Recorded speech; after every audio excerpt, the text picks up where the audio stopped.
అందరూ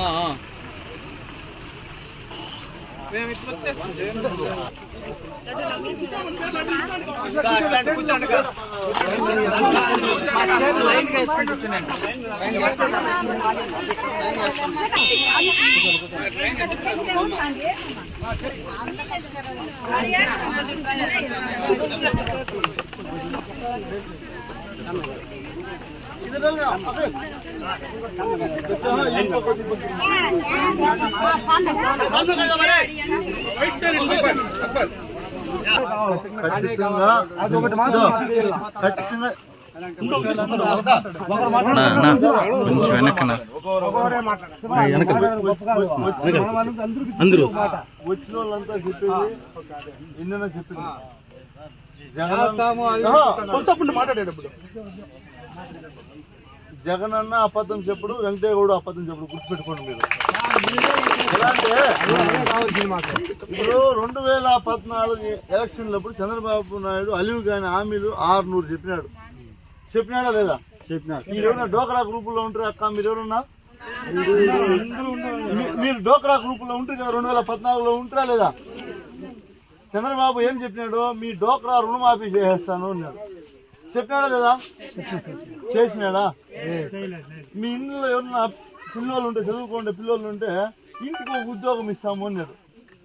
చెప్పినాడా లేదా? ఎంతమంది బిడ్డలకి ఇచ్చినారు ఉద్యోగమా? తర్వాత రైతులకు రైతు రుణమాఫీ చేస్తామన్నాడు. చెప్పినాడు కదా చంద్రబాబు నాయుడు. చాలా మంది దగ్గర డబ్బులు కూడా వసూలు చేసినారు. ఏమి అపార్ట్మెంట్లు కట్టిస్తాము పలంనేరులో అని డబ్బులు వసూలు చేసుకున్నారా లేదా? ఎంతమందికి అపార్ట్మెంట్లు కట్టించినారు? లేదు కదా.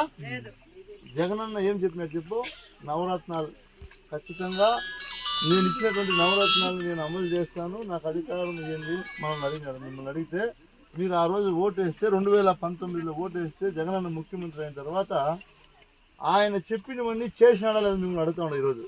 ఈరోజు ఈ లేఅవుట్ జగనన్న చేసినాడా లేదా?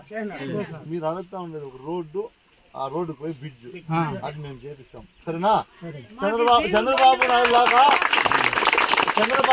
లాగా తెలుగుదేశం లాగా ఎలక్షన్ల కోసం వచ్చేవాళ్ళు కానే కాదు. మేము గుర్తుపెట్టుకోండి. మీరు చంద్రబాబు నాయుడు కావచ్చు, తెలుగుదేశం నాయకులు కావచ్చు, 5 సంవత్సరాలకు ఒక్కసారే మీ ఇంటి దగ్గరకు వస్తారు. ఏమిటి చెప్పండి? అది కూడా వచ్చేది.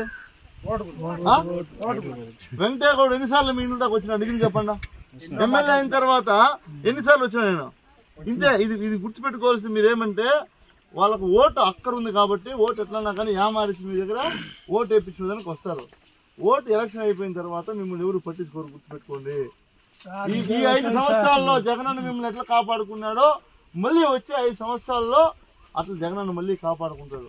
మీరు వేయాల్సిందంతా ఫ్యాన్ గుర్తు మీద 2 ఓట్లు, ఒకటి ఎంపీకి, ఒక ఎమ్మెల్యేకి వేసిన తర్వాత నేనే వస్తా. ఇవి ప్రతి ఇంటికి వస్తా, మళ్ళీ వస్తా. వచ్చి మీరు ఏమైతే ఈరోజు చెప్పినారో అవన్నీ కూడా నేను చేసిస్తాను. నేను చెప్పేది నిజమా కాదా? కాబట్టి అందరి కథ నాకు చెప్పద్దండి, నాది జగనన్నది మాత్రమే చెప్పండి. ఇప్పుడు నేను చెప్పినాడు అందరూ ఇది వెదమని చెప్పినాడు, అందరూ అట్లా చెప్తారని. అందరి కథ నాకు చెప్పొద్దు, తెలుగుదేశం వాళ్ళ కథ అసలు చెప్పొద్దు. మేము మాట చెప్తే నెరవేరుస్తాం.